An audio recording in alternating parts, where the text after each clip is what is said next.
I'm Keshni Pillay, and I work for the Department of Environmental Affairs within the branch Oceans and Coasts. I'm a marine scientist there, and right now we're embarking on a voyage in a few days' time where I'm the chief scientist aboard the SA Augustus 2. Before we embark on this voyage, we're celebrating World Oceans Day, as we do every year. This is an international day which celebrates world oceans.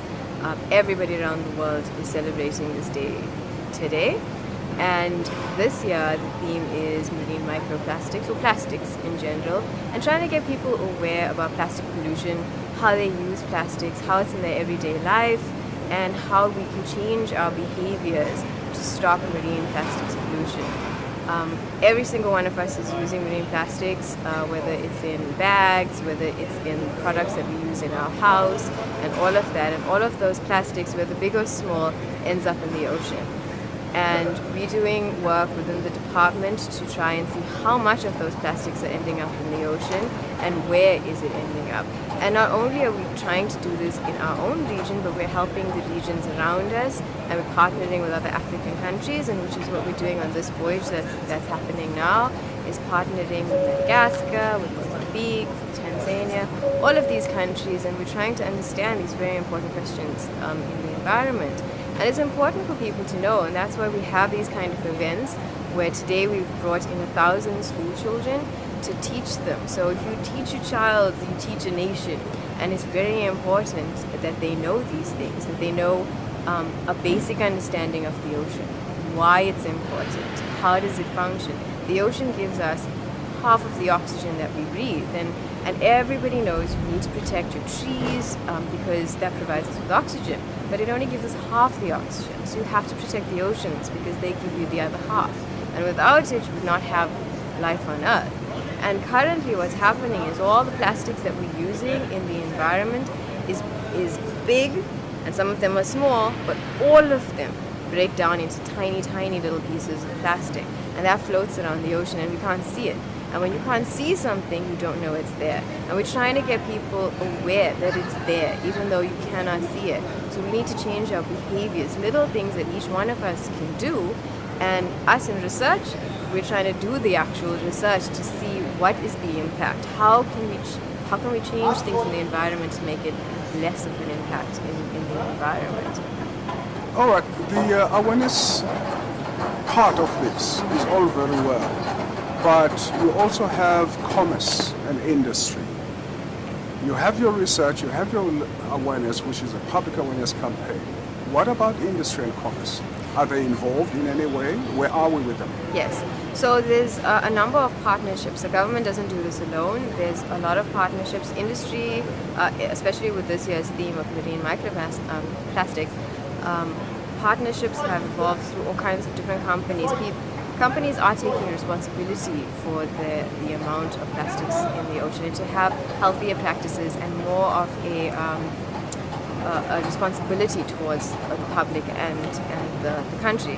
And so there's partnerships, the exhibitions inside, there's all of our partnerships. People have exhibited, people are making people aware, and they're showing what they're doing as well. So we don't work in isolation, we do definitely work with each other trying to combat these issues. But the ultimate objective, obviously, is to limit the amount of plastic that gets into the environment.